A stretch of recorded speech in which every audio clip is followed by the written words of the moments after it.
Welcome to the Daily Faceoff Show, your everyday source for the latest news with top-notch insight and analysis. Live every weekday at noon Eastern.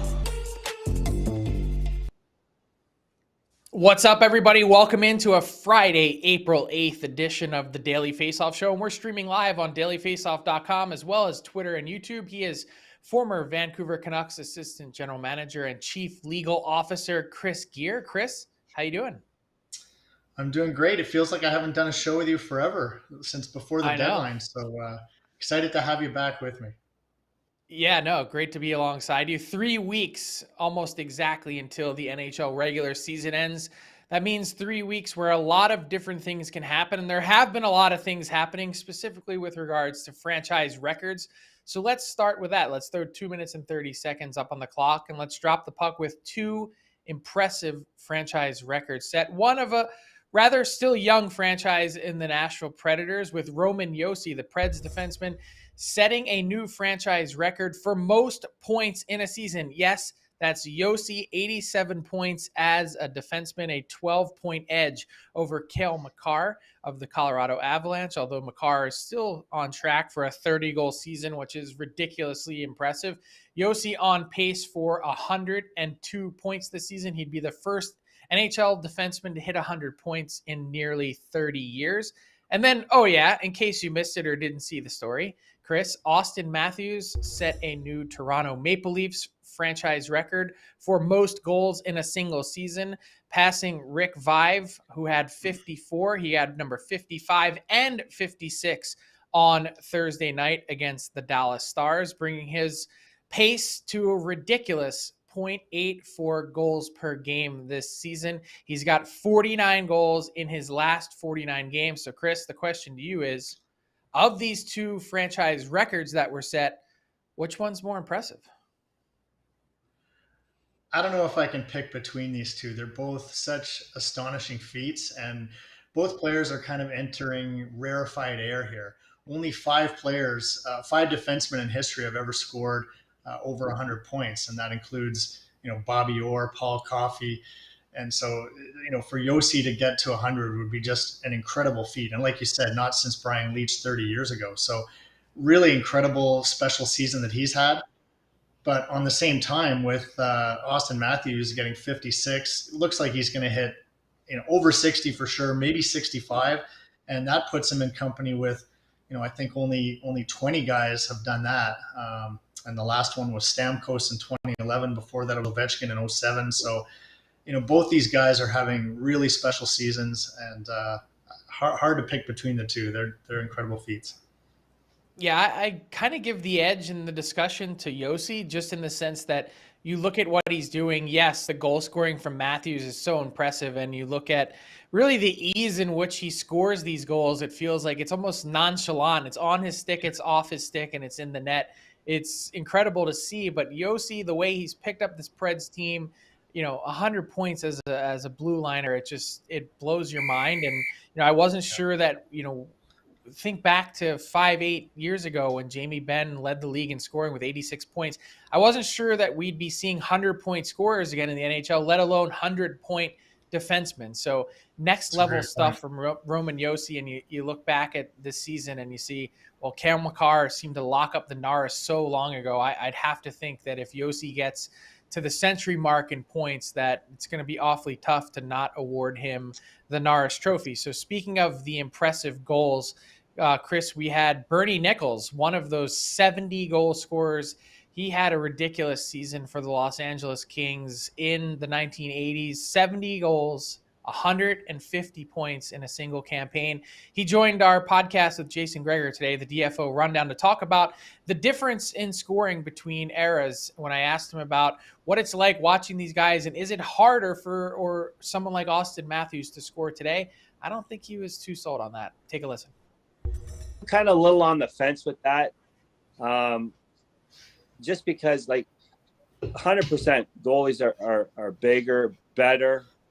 But to be honest, to me, it's shinny hockey out there. It really is. Guys don't pay a price. I got my thumb broken, my one finger broken, my other finger shattered from slashes. You know, you can't touch a guy today. You can't put your stick on another guy's stick. It's a penalty. Like, I still got welts on my arm from cross-checking. Guys breaking their sticks over your arm or slashing you in the hands. Like, I know it's not the penalties. Guys have more 5-on-3s. Guys who have 5-on-3 more in 1 year than I had my whole career.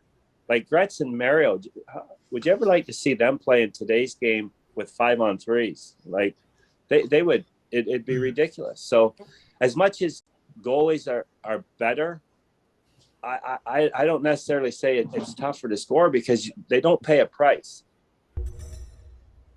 So, Chris, I hear a little bit of that. Like when I was your age, I used to walk uphill to school in the rain, 3 miles. Like, it's just, I'm not knocking Bernie Nichols at all, but I just look at the goalies and I go, their equipment, the defensive structure that players are facing, the pressure that they're under, the mega dollars that they're making. I just feel like it's a lot tougher to produce today than maybe it was in that era especially when you adjust it for goal scoring and the rates. And I know that it's up significantly this year, but the 1980s, it was 7-5, 9-4 games all the time. It doesn't happen all that often anymore. Where do you come out in the argument? Are you buying or selling? He makes some good points, obviously. I mean, I think the stick infractions back in the day were more severe. And, he talks about the welts on his body. I think that's probably true.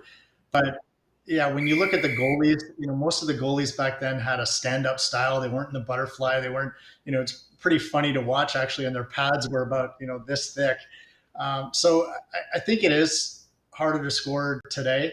But, I go back to, I think you can only compare players with their generation. So, if Bernie Nichols scored 70 goals in a day when the norm was 30 or 40 was actually fairly easy, you have to compare that to Matthews getting 60 or 65 in an era where, a 20 goal season is something superlative. So I think it's hard to compare generations, but there's obviously differences in the game today that do make it more challenging. Yeah, no doubt. Let's take a look, Chris, at the Eastern Conference playoff preview and that picture at the moment. My big question for you as we take a look at the Eastern Conference standings and you look at the likely matchups and, the Tampa Bay Lightning are sort of right there. It seems like at this point they may be the fourth team in the Atlantic Division, which would match them up against the Carolina Hurricanes in the first round. No treat for Carolina. What you get at the end of the day after winning the Metropolitan Division might be the two-time defending champion Tampa Bay Lightning, who seem like they can flip a switch. What's your level of concern for the Lightning at this point, as they're experiencing a little bit of a late season swoon and haven't been quite as good, especially since the NHL trade deadline? I wouldn't worry about the Lightning. I think the Lightning, like you said, I think they can turn on a switch. They've been there before. They're two-time defending Cup champs. All of the guys that have been through those wars are there for the most part. And when you have Vasilevsky in net, he can shut the door every single game if he gets on a hot streak. So I don't worry about them too much. This swoon might be just taking their foot off the gas pedal just a little bit here before the playoffs, but. It is a bit dangerous to think that they might end up on the wild card and have to play Carolina, because Carolina is one of those. I don't know how they're under the radar with over 100 points, but nobody talks about them. But they are so talented and so strong overall. If that's the series, Carolina Tampa Bay, that is must-watch TV. Well, I think people don't talk about Carolina because they're not big. They don't have the brawn. They're not going to out-muscle you. And I think people look at that and say, well, are they ready for playoff success? Does their game translate to the playoffs? I think the skill that they have, the depth that they have, and the goaltending, frankly, that they've gotten from Freddie Anderson all season long would make them a contender. I don't know why more people aren't talking about Carolina, because of how consistent they've been from start to finish. There's been no dips. There's been no roller coaster ride like some of these other teams have experienced. I think Florida you could probably put in that same category, but Toronto's been there. Boston's been there. Even the Rangers, Pittsburgh, they've all had some points in their schedule where they haven't been quite as good. If you're looking at this matchup board, and these are the matchups if the playoffs were to have started today, If you're the Toronto Maple Leafs, though, would you like to play Boston in the first round? They're neck and neck. It could be Boston. It could be Tampa. There's a lot to sort out over these next 3 weeks. You don't get to pick your opponent, but if you're the Leafs, who would you want to face? It's a great question. I mean, the Leafs have had such good battles against the Bruins over the years. There's probably something mentally about if they can get over the hump against the Bruins, they'd probably think they can do anything. So, as a competitor, I think they might want to play the Bruins just to get that monkey off their backs. A little bit like when Vancouver and Chicago played all those series, and then Alex Burrows finally slayed the Dragon. So I think Toronto needs to slay that Dragon in Boston to get over the hump. Yeah, I root for chaos, so I'm rooting for Leafs Bruins in the first round. Who wouldn't want to see that? Let's take a look at the Western Conference playoff preview and what the standings look like today. This is a pretty critical stretch, saying that lightly, for the Vegas Golden Knights. The math is really beginning to look daunting. The Edmonton Oilers are actually in a spot, believe it or not, that if they win this weekend, they can almost lock up the second spot. Jason Greger had the math on Twitter today. They can almost lock up the second spot and home ice advantage in the first round, second spot in the Pacific Division.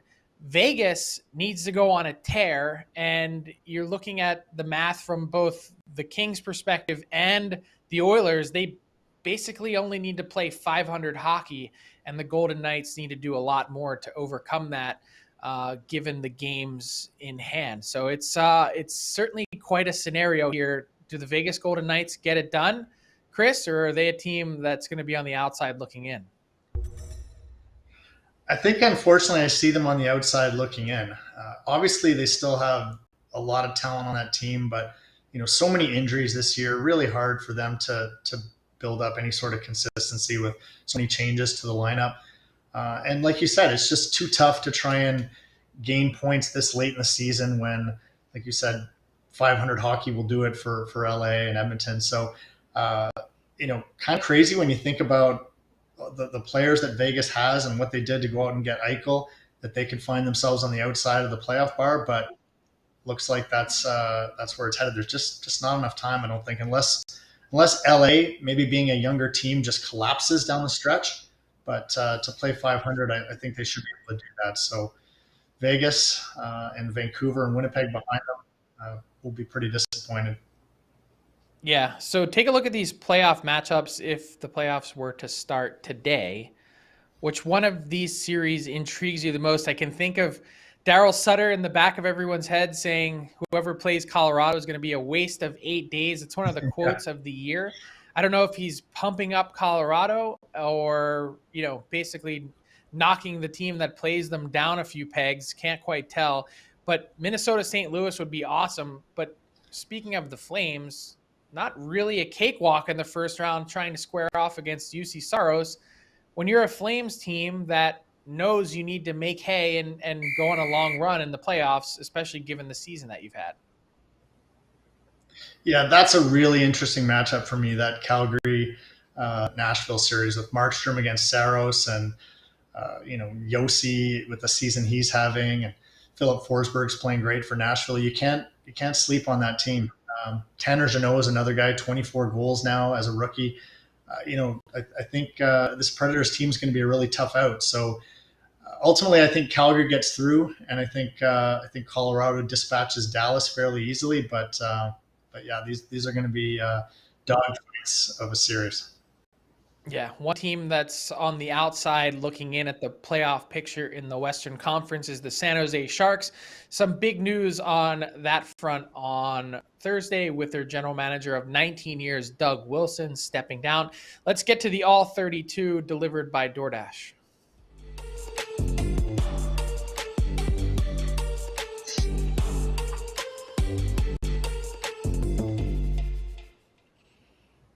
Pleased to welcome to the Daily Faceoff show Corey Masisak, who covers the San Jose Sharks for The Athletic. Corey made the midseason move from New Jersey covering the Devils all the way out to the Bay Area. So, Corey, welcome to the show. And got to start with this big news. As we mentioned, Doug Wilson steps aside after 19 years. Not necessarily a shock. I think everyone was hoping that his health would allow him to continue. But having not been on the job since November, the Sharks have had a little bit of time to prepare for this instance. They now begin an extensive external search. What can you tell us about the process, and what do you expect to unfold here over the next days and weeks? Yeah, I mean, I think it's going to be an interesting, kind of maybe possibly drawn out process. One of the most interesting things to come out of yesterday was, the interim GM Joe Will and the team president Jonathan Becker saying that they're going to start with the external candidates first. They're going to make a list of external candidates. They're going to reach out and interview, as many of them as they can. Basically their thinking is that Doug Wilson's staff has been together for, a lot of the people have been there for 19 years. It's been a very kind of continuous group. And so, they're looking for, I think Jonathan Becker used the phrase, a fresh perspective. They want to see what everyone else has been doing, if there are ways that they can improve in certain areas. They've obviously had a lot of success with Doug Wilson as their general manager, but they're just sort of like, going to look around and see what else is out there. And then the other thing was that they admitted that this could take a while. They're not trying to rush to get somebody in just so that person can run the draft or free agency. They said basically the goal was we'd like to have a new general manager, by the start of next season.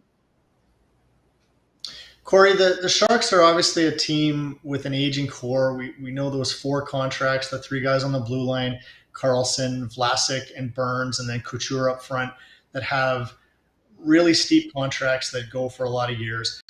What does new management come in and do with that group, and how will they view those contracts in particular? Yeah, that's also, to me, one of the most interesting parts of this whole deal is that they basically said, look, we're going to look for fresh ideas, and we're, very possibly going to hire an external candidate as the GM, but that person is also going to have to basically fall in line with Hasso Plattner's idea that there's no rebuild coming here. Like there's plenty of people in the, sort of in the fan base who have been looking for it, but it's just, they feel that their core is still good enough to win, make the playoffs, go as far as they can right now. And so I think the next, certainly the next year or two, if not longer, basically the new GM's mandate is going to be, okay, here's the guys that you have. What can you do sort of around them? Maybe it does mean moving one of those big contracts at some point. They all have pretty heavy trade protection, so that might, obviously be difficult. But just what can they do with, drafting and developing and, trying to make trades, trying to find some value free agent signings. Just what can they do sort of around this core to get them back into playoff contention. Corey, do you have any clue why Sharks ownership in specific seems to be so resistant to a rebuild? I mean, you take a look at the evidence that we have now. This is going to be the 3rd straight year that the Sharks are in sort of lottery territory. The NHL's no man's land, not close enough to the playoffs, not really close enough to have all the ping pong balls in your favor. The goal differential this year, there's a lot of evidence over a number of years to say this isn't just a one-off, that your core can kind of sort of turn it around quickly. What faith do they have in this group? Where's it coming from that they can get back quickly to where they want to? Yeah, I think a big part of it is that this is just the way that Hasso Plattner feels that a sports franchise should be run. I think he just doesn't necessarily believe in the that you have to tank to get back to the top kind of model. They have said some things about the market and all the things that people we don't want to lose more fans, all of those things.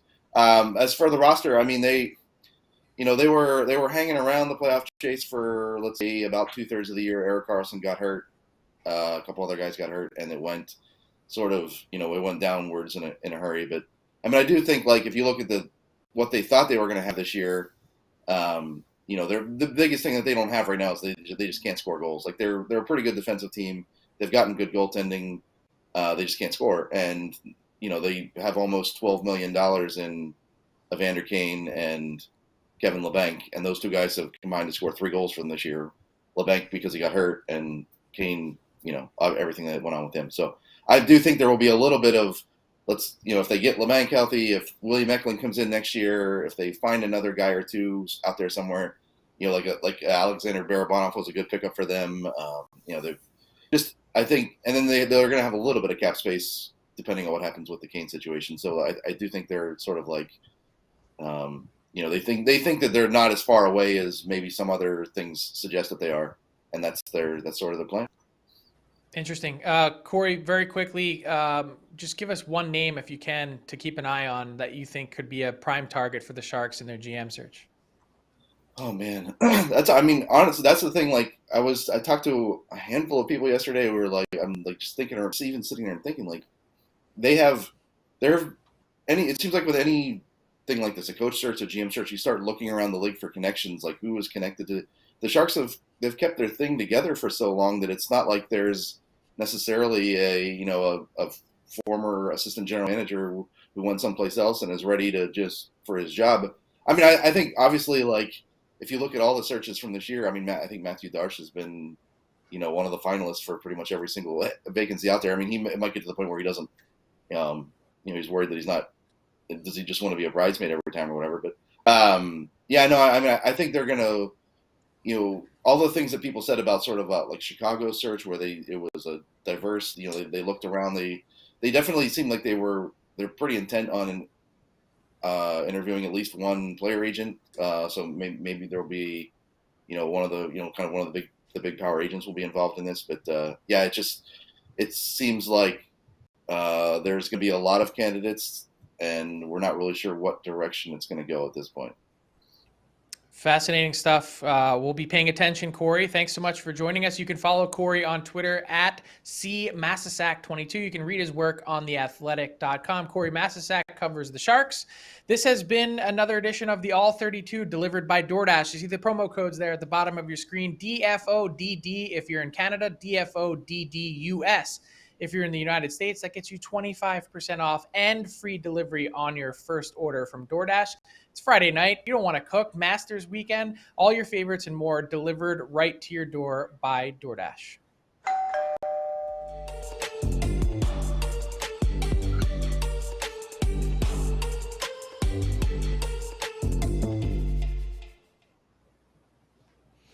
All right, Chris, it's time for our daily face-off inbox question of the day. Hashtag AskDFO. My question for you is, the rookie not getting enough love this season is blank. Who's your guy? So I'm going to go with a guy that is getting a lot of love from his teammate Linus Ullmark, but maybe not from the rest of the media and the public. And that's literal Jeremy love. Swayman. Yeah, exactly. A lot of hugging. But Jeremy Swayman has 20 wins now on the season. He's sporting a .918 save percentage. We haven't really seen a performance like that from a rookie goalie since the Binnington, at least half a season from Binnington and St. Louis. So I think it's been really impressive. It's that duo in Boston has really given the Bruins solid goaltending and really firmly entrenched them in a playoff spot. So I think he's a guy that has sort of snuck up the rankings of the Calder race. I'm going to go with a guy that not many people have talked about on the Los Angeles Kings, and that's Sean Durzi. Came in, made his NHL debut against the Toronto Maple Leafs. Toronto kid that was picked by the Leafs and traded to LA in the Jake Muzzin deal. And he's come in and has been excellent. He is battling with Jamie Drysdale, in my opinion, for the second spot on my all-rookie team ballot. So Moritz Seider, of course, is the top defenseman, but Drysdale has been excellent. Both are playing about 20 minutes a night. Durzi has 25 points in 55 games, obviously getting called up late in the season. Drysdale has 28 in 71. Durzi's a big part of the playoff push for the LA Kings. Not many people have been talking about Durzi and the quality of his play this year on the Kings blue line. So Chris also had a great topic, a great story on dailyfaceoff.com on Thursday about where do Calder Trophy winners come from? Where do top rookies come from? So interesting piece to check out. Let's get to Tyler Remchuk for our Daily Faceoff Daily Bet segment. Yes, let's get into it. We were up a unit yesterday, so feeling good heading into the weekend. And you can see my record at the bottom there. I am back above 500 record-wise on the season. That's also a very high number in terms of the amount of wagers I placed, so that's interesting to look at. But anyways, let's jump into tonight. Yeah, absolutely. I got a few more for today. In total, I have 3 plays, actually. We're starting with a little parlay action. At the top there, Colorado taking on the Winnipeg Jets, and honestly, the Jets have looked pretty uninspiring as of late. The Avalanche, on the other hand, they're not taking their foot off the gas at all heading into the playoffs. They've won 4 in a row. They're 8-1-1 in their last 10, and I like them to roll tonight on the road against Winnipeg. So I'm putting them in regulation along with the Florida Panthers in regulation. Together, these two are paying plus 157. The Panthers beat the Sabres back on Sunday in regulation. And listen, I just think this Florida team is too good. 5 wins in a row. They also have 8 wins in their last 10 games. They're looking just fantastic right now, borderline unbeatable. And I mean, the comeback against Toronto, they're rolling. And I think they'll roll over the Buffalo Sabres. So Florida, Colorado regulation parlay plus 157. And then for my props, I'm sticking with that Florida matchup.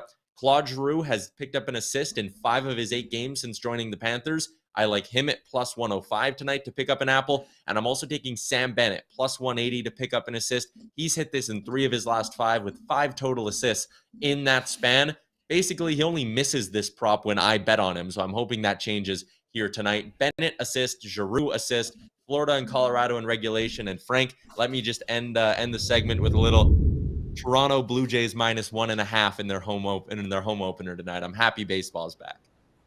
Yeah, I see that Jays hat there. Certainly opening day here in Philadelphia as well. Excited for that.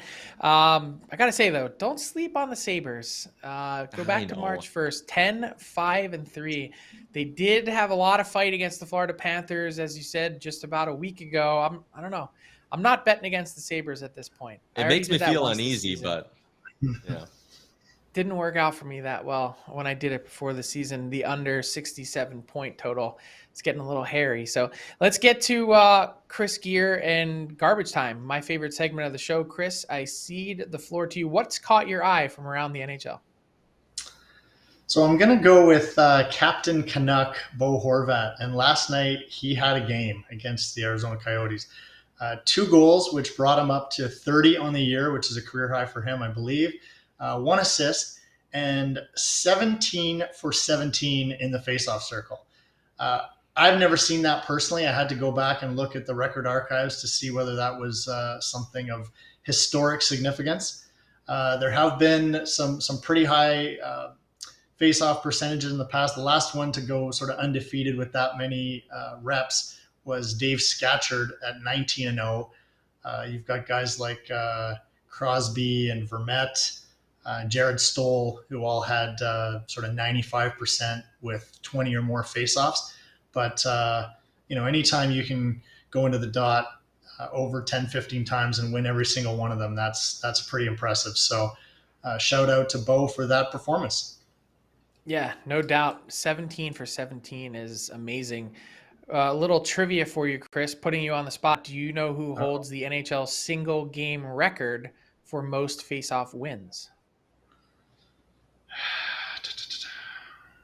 Just based on that list I looked at, I'm going to say Crosby. Travis Green, the man who ended up coaching Bo Horvat at the start of the season, won 33 draws in one game, an NHL record. So nice little Canucks tie-in. So we'll see. It'll be interesting summer on the coaching carousel. I know Scott Burnside has a story coming over the weekend on dailyfaceoff.com looking at so many guys with the interim tag. What happens in those spots? Who's going to be in the mix to get some of these jobs? I'd imagine Travis Green will be one of those guys. That'll do it for today's Daily Faceoff Show. Thanks to Chris Gear. Thanks to Corey Masisak, Tyler Remchuk, and our technical producer, Alex Allard. What a week. 3 weeks to go in the NHL season. Keep it locked on dailyfaceoff.com for all the latest news, insight, and analysis from around the NHL. We'll be back on Monday, 12 noon Eastern. You know where to find us. Until then, enjoy an unbelievable sports weekend, everyone. Have a good one. Thanks for watching the Daily Faceoff Show. Make sure you hit subscribe on our YouTube channel to never miss an episode.